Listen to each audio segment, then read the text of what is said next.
नमस्कार, आप सभी का बहुत स्वागत है साधना न्यूज में और मैं हूं आपके साथ मनीष कुमार। मध्य प्रदेश के पूर्व मुख्यमंत्री स्वर्गीय गोविंद नारायण सिंह की जयंती के मौके पर शनिवार को मध्य प्रदेश विधानसभा के सेंट्रल हॉल में पुष्पांजलि कार्यक्रम का आयोजन किया। इस मौके पर विधानसभा अध्यक्ष नरेंद्र सिंह तोमर और मुख्यमंत्री डॉक्टर मोहन यादव ने स्वर्गीय गोविंद सिंह नारायण के चित्र पर श्रद्धा के सुमन अर्पित किए, उन्हें नमन किया।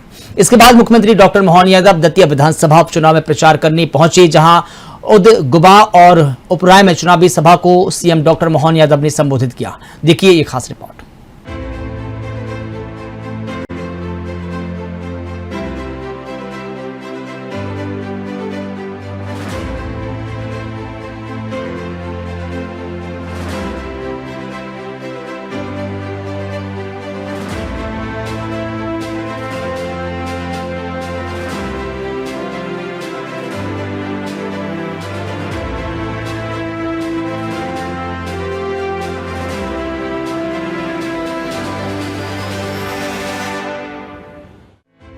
मध्य प्रदेश विधानसभा परिसर में पूर्व मुख्यमंत्री स्वर्गीय गोविंद नारायण सिंह की जयंती पर पुष्पांजलि कार्यक्रम आयोजित किया गया। मुख्यमंत्री डॉक्टर मोहन यादव विधानसभा पहुंचे और उनके चित्र पर पुष्प अर्पित कर श्रद्धांजलि दी। इस अवसर पर विधानसभा अध्यक्ष नरेंद्र सिंह तोमर, गोविंद नारायण सिंह के परिवार जन भी मौजूद रहे। दोनों नेताओं ने स्वर्गीय गोविंद नारायण सिंह के प्रदेश के विकास और सार्वजनिक जीवन में दिए गए योगदान को स्मरण करते हुए उन्हें नमन किया। कार्यक्रम में जनप्रतिनिधियों और विधानसभा के अधिकारी कर्मचारियों ने भी पुष्पांजलि अर्पित कर उन्हें भावभीनी श्रद्धांजलि दी।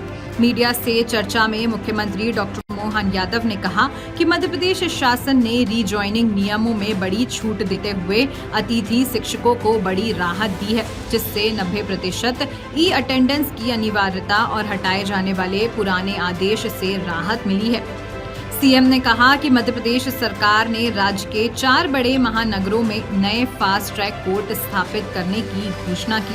ये निर्णय प्रधानमंत्री नरेंद्र मोदी द्वारा परीक्षा में गड़बड़ी और पेपर लीक जैसे मामलों के त्वरित निपटारे के लिए विशेष अदालतें बनाने की घोषणा के बाद लिया गया। बताया जा रहा है कि फास्ट ट्रैक कोर्ट के माध्यम से युवाओं की शिक्षा, रोजगार और पेपर लीक से जुड़े मामलों का तेजी से और समयबद्ध निपटारा होगा। राजनीति के थ्रू के केंद्र जिनकी आज जन्म जयंती है, रीवा से मूलतः रहने वाले, अपनी सादगी, निष्पक्षता, स्वतंत्रता के आंदोलन में भाग लेकर समाज सेवा के क्षेत्र में भी अपनी विशेष पहचान बनाने वाले, सरल सादगी के साथ न्यायिक परंपरा के धनी, मैं आज उनकी जयंती के अवसर पर मध्य प्रदेश सरकार की ओर से उनको स्मरण भी कर रहा हूँ और उनकी ये जयंती भी है। स्वर्गीय राजमाता जी के साथ आकर के उस समय की राजनीति में विपक्ष की प्रमुख आवाज़ बनकर के ये मध्य प्रदेश की जनता पे भरोसा दिलाया कि लोकतंत्र में पक्ष और विपक्ष दोनों की दृष्टि से अब बदला हुआ समय है। राज व्यवस्था के बजाय लोकतांत्रिक परंपरा की वो मध्य प्रदेश की उत्कृष्ट मिसाल बने, मेरी अपनी ओर से उनको पुण्य स्मरण।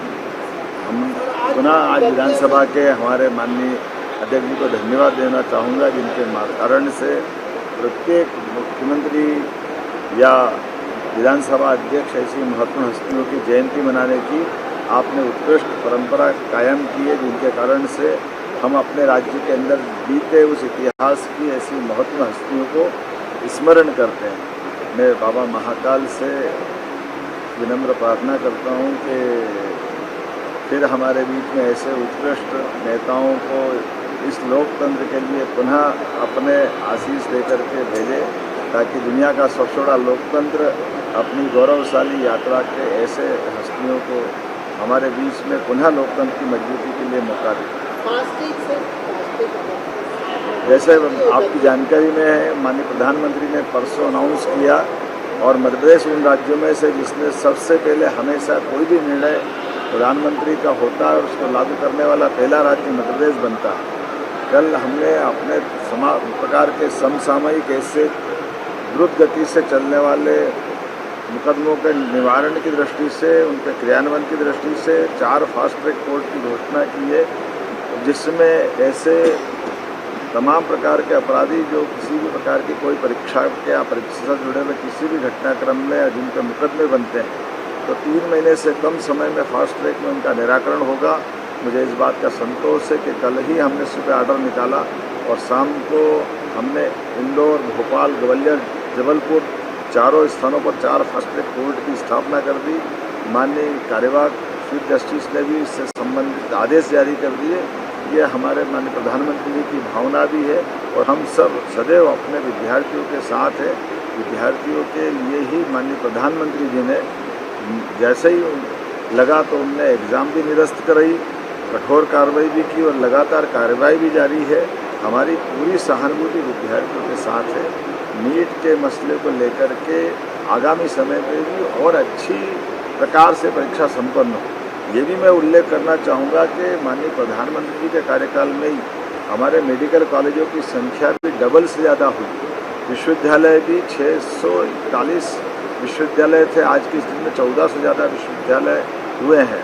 50,000 के आसपास मेडिकल की सीटें थी, आज वो लाख से ऊपर यूजी पीजी की सीटें अलग अलग प्रकार से बढ़ी है, डबल से ज़्यादा हुई है।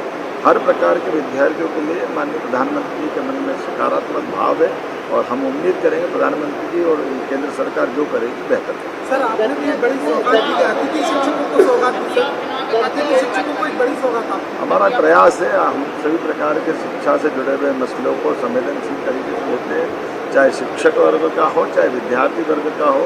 उल्लेखनीय है कि शिक्षा नीति लागू करने वाला राज्य मध्य प्रदेश है। 3 सरकारी विश्वविद्यालय खोलने के लिए भी मध्य प्रदेश ने अपने 2.5 साल के कार्यकाल में मौका दिया है। जितने मेडिकल कॉलेज कांग्रेस के शासनकाल में 55 साल में खुले, उतने मेडिकल कॉलेज तो हमने अपने 2.5 साल के समय में खोल दिए। मैं उम्मीद करूँगा ऐसे सारे कामों से हम अपने विकास की गतिविधि, और ये किसी पे हम एहसान नहीं कर रहे, ये हमारी ड्यूटी है, ये हमारे अपने विद्यार्थियों के हित में लिए गए निर्णय हैं। सर, आप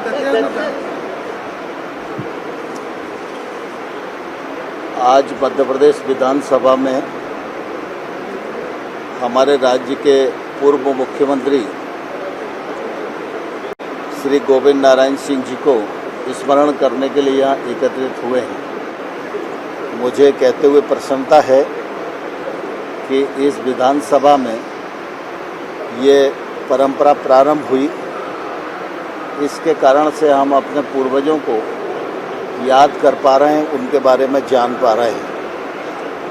हम सभी जानते हैं और मध्य प्रदेश का इतिहास इस बात का साक्षी है कि एक कालखंड था जब देश को और प्रदेश को ऐसा लगता था कि एक ही विचारधारा और एक ही दल के लोग सरकार में आ सकते हैं। उस समय गोविंद नारायण सिंह जी ने नए इतिहास का सृजन किया और 1967 में सबसे पहली गैर कांग्रेसी सरकार मध्य प्रदेश में स्वर्गीय गोविंद नारायण सिंह जी के नेतृत्व में बनी।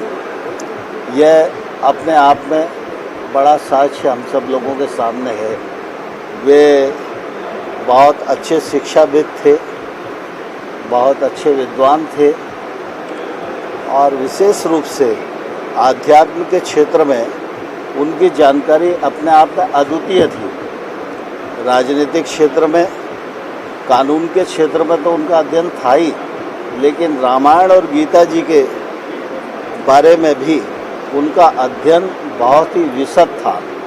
आज जरूरी है कि उनके जीवन से प्रेरणा लेकर जो लोग राजनीतिक क्षेत्र में काम करते हैं उनकी अध्ययन की प्रवृत्ति बढ़ना चाहिए, क्योंकि मनुष्य के भीतर अध्ययन ही उसके व्यक्तित्व को ऊंचा बनाता है और जब उसका व्यक्तित्व ऊंचा बनता है तो वो देश, प्रदेश और समाज के काम आता है।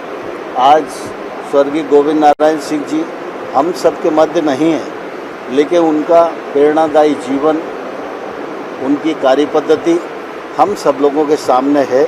मैं प्रभु से प्रार्थना करता हूँ कि हमारी पीढ़ी को प्रभु सामर्थ्य प्रदान करें कि हम उनके बताए हुए रास्ते को आगे बढ़ाने में सफल हो सके। इन्हीं शब्दों के साथ स्वर्गीय गोविंद नारायण सिंह जी के चरणों में विनम्र पुष्पांजलि अर्पित करता हूँ। दतिया विधानसभा उपचुनाव का प्रचार तेज हो गया है। सीएम डॉक्टर मोहन यादव चुनाव प्रसार के लिए ग्राम उदगुवा पहुंचे, जहां उन्होंने जनसभा को संबोधित किया।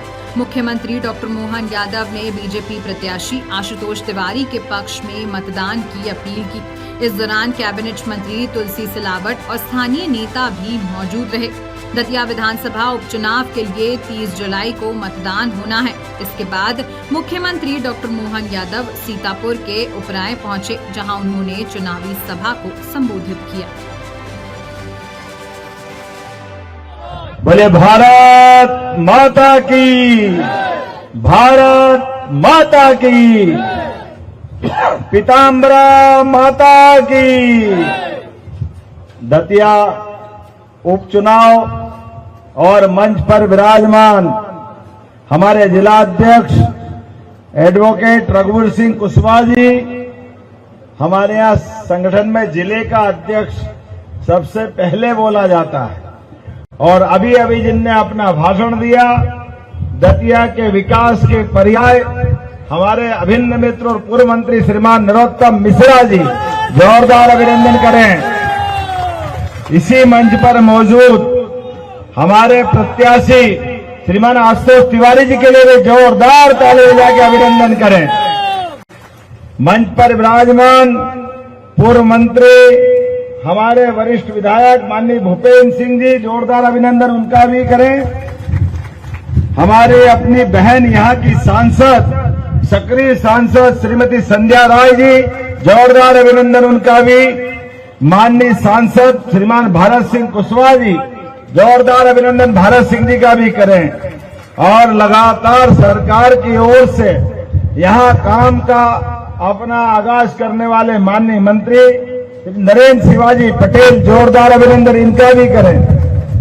माननीय मंत्री श्रीमान दिलीप सिंह अहिरवार जी, जोरदार अभिनंदन इनका। और बहन पूर्व मंत्री इमरती देवी जी, जोरदार ताली बजाकर इनका भी अभिनंदन करें। श्रीमान धीरू धांगी जी, कहाँ धांगी जी, जोरदार अभिनंदन। माधव सिंह धांगी जी, आपका भी अभिनंदन। माननीय रावत जी, जोरदार। रामनिवास रावत जी, हमारे वरिष्ठ नेता, वन विकास निगम के अध्यक्ष। इस अवसर पर पूर्व विधायक नरेंद्र बिरथरे जी, कहाँ है नरेंद्र भैया? नरेंद्र भैया, आपका भी स्वागत है। मंडल अध्यक्ष कुलदीप यादव जी, कहाँ है भाई? कुलदीप भाई, पूरे मंडल के पदाधिकारीगण, नाम तो बहुत सारे हैं, मैं सबका और आपका दोनों हाथ जोड़ के प्रणाम करता हूं, अभिनंदन करता हूं। चुनाव की इस बेला में जब मैं आपके पास आकर के बात कर रहा हूं, सच में लगातार विकास के माध्यम से जब से हमारी भारतीय जनता पार्टी की सरकार बनी, साध्वी उमा भारती, बाबूलाल जी गौर, शिवराज सिंह चौहान, पूरा प्रदेश का एक तरह से नक्शा बदला है। कहाँ ये इस पूरे बुंदेलखंड के दतिया बेल्ट में डाकुओं का आतंक रहता था। हमारे मेहनत का पैसा, खून पसीने की मेहनत सब डाकुओं के जुम्मे थी। जब से भाजपा की सरकार बन गई, नक्सलवादी भी गायब और डाकू भी गायब। ये पूरा क्षेत्र अलग प्रकार से दिख रहा है। और विकास के मामले में अभी हम हेलीकॉप्टर से आए, नरोत्तम जी जब से यहाँ आए, सच में उन्होंने एक प्रश्न अच्छा उठाया। कांग्रेस के सरकार में मध्य प्रदेश को लगातार पतन के रास्ते में पहुंचाया गया। 55 साल सरकार चलाते रहे, लेकिन गरीब और गरीब होता गया। गरीबों पे दया कांग्रेस को नहीं आई, क्योंकि कांग्रेस का काम केवल मूर्ख बनाना, झूठ बोलना और अपनी चालाकी से सरकार बनाना। आप अंदाज लगा लो, इसी दतिया बेल्ट से लगाकर पूरे प्रदेश में हम सब 20 साल पहले ये बिजली अभी दिन में मिल रही, उस समय रात में भी नहीं मिलती थी। अपनी कांग्रेस के शासनकाल में मिलती थी क्या? बताओ आप, यहां से वहां तक। हमारे लिए ये जैसे ही समय आता था तो कांग्रेस के शासनकाल में बिजली नहीं, सड़क भी नहीं और पानी के लिए सिंचाई का तो सवाल ही नहीं उठता। कांग्रेस के लोग आपके दरवाजे आए, 1956 में मध्य प्रदेश बना और 56 से लेकर 2002-03 तक गेहूं का दाम केवल उस समय 56 में 80-90-100 रुपए क्विंटल था। 2002-03 तक आप बताओ 350, 400, 450 से 55 साल में केवल 400 रुपए भी नहीं बढ़ा। और आज अपनी सरकार आई, इस सरकार में 2625 रुपए क्विंटल खरीदा। जोरदार ताली बजा के अभिनंदन करो। किसान, महिला, गरीब, युवा सब वर्गों के लिए। और देश के अंदर गरीब परिवार से निकल के आने वाला पिछड़े वर्ग का प्रधानमंत्री किसी ने दिया है तो भारतीय जनता पार्टी ने दिया। जोरदार अभिनंदन मोदी जी का करें। एक गरीब परिवार से निकलने वाला, चाय वाले परिवार से निकलने वाला, सच्चे अर्थ में लोकतंत्र का उस तरह से मान के चले, मान सम्मान बढ़ाने के लिए राजा के बेटे राजा, वही उनके घर में सब होते। यही कांग्रेस में भी होता। पहले नेहरू जी, फिर इंदिरा गांधी, फिर राजीव गांधी, सोनिया गांधी, राहुल गांधी, प्रियंका गांधी, पूरी पार्टी एक घर में रख दी। जनता जाए भाड़ में, कोई लेने देना नहीं। ये नए प्रकार का दौर आ गया।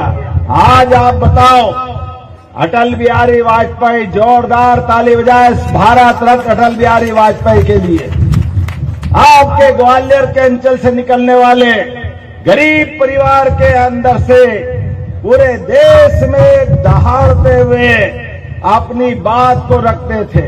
और जब सरकार बनाई तो गांव-गांव में प्रधानमंत्री सड़क की सौगात अटल बिहारी वाजपेयी जी नहीं दे रही है। आज अपना बदलते दौर का समय, और अब समय बदला है। गरीब परिवार को जो सही कहा नरोत्तम जी ने, जिसने गरीबी देखी, जिसने गरीबी जी, जिसने घर में कष्ट उठाए, उसको कष्टों की परंपरा, उसको कष्टों की मालूम पड़ती है।